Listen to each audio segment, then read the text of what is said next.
Ketua DPR Republik Indonesia Puan Maharani kembali didaulat menjadi salah satu panelis dalam konferensi para ketua parlemen dunia di Austria, tepatnya pada Selasa 7 September 2021. Kali ini Puan diminta menjadi panelis dalam salah satu forum pada Fifth World Conference of Speakers of Parliament.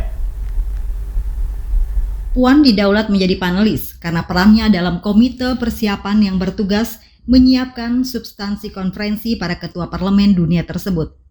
Selain itu juga karena DPR RI yang berkolaborasi dengan Inter-Parliamentary Union akan menjadi tuan rumah gelaran First Global Parliamentary Meeting on Activing SDGs pada akhir September 2021. Forum dibuka dengan menampilkan sejumlah pembicara, yakni Sekjen PBB, Presiden IPU, Presiden Parlemen Austria, Presiden Sidang Majelis Umum PBB, dan hadir pula tamu undangan yakni mantan Wakil Ketua Parlemen Afghanistan yang menyampaikan himbauan kepada para ketua parlemen dunia untuk memberi dukungan agar situasi di Afghanistan pulih kembali secara inklusif serta menghargai hak-hak perempuan. Bersama dua ketua parlemen negara lain, Puan memimpin jalannya forum yang bertajuk Activing Sustainable Development Requires More Attention on Human Well-being and Environmental Preservation than on Economic Growth. Pada general debat pertama di WCSP itu, Puan mengatakan perlunya pertumbuhan ekonomi yang inklusif dan hijau sebagai pondasi untuk mengentaskan kemiskinan dan meningkatkan upaya perlindungan lingkungan. Selain itu juga untuk meningkatkan akses kesehatan dan pendidikan bagi seluruh masyarakat yang secara umum untuk mencapai seluruh tujuan pembangunan sebagaimana tertera dalam SDGs atau Sustainable Development Goals.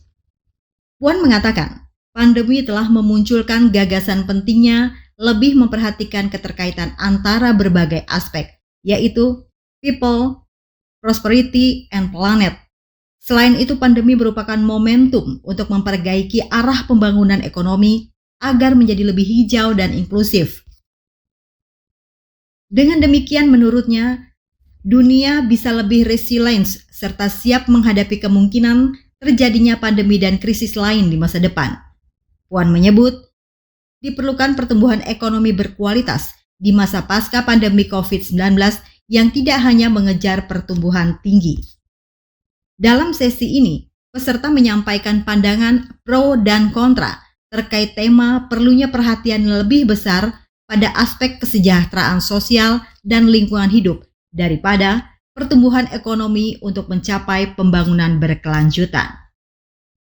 Pada isu tersebut, Puan menyatakan kontra, sebab menurutnya perlu ada pertimbangan dan integrasi antara aspek kesejahteraan sosial, perlindungan lingkungan hidup, dan pembangunan ekonomi, sebab tiga aspek itu sama-sama penting. Puan mengungkapkan, kita memerlukan pendekatan yang komprehensif antara ketiganya untuk mencapai tujuan pembangunan berkelanjutan. Perempuan pertama yang menjabat ketua DPR RI itu merinci mengapa dunia memerlukan pendekatan yang seimbang antara pembangunan ekonomi, sosial, dan lingkungan. Hal tersebut lantaran pertumbuhan ekonomi tinggi diperlukan untuk mengentaskan kemiskinan dan melakukan upaya perlindungan lingkungan. Selain itu, disampaikan Puan, pertumbuhan ekonomi tinggi diperlukan untuk melakukan peningkatan akses kesehatan dan pendidikan, serta mengembangkan energi terbarukan. Puan mengatakan, negara berkembang memerlukan pertumbuhan ekonomi berkualitas karena masih harus mengentaskan kemiskinan, mengatasi ketimpangan ekonomi, serta memperbaiki akses pendidikan dan kesehatan. Untuk itu, konsep ekonomi hijau dibutuhkan. Puan pun yakin, dengan bantuan ilmu pengetahuan dan teknologi, ketiga aspek tersebut dapat dilakukan secara berkesinambungan. Dia menegaskan, kita dapat melakukan ketiganya secara bersama dengan kebijakan yang tepat dan kepemimpinan Speaker Parlemen. Dari Kota Palangkaraya, Hari Raimundo melaporkan.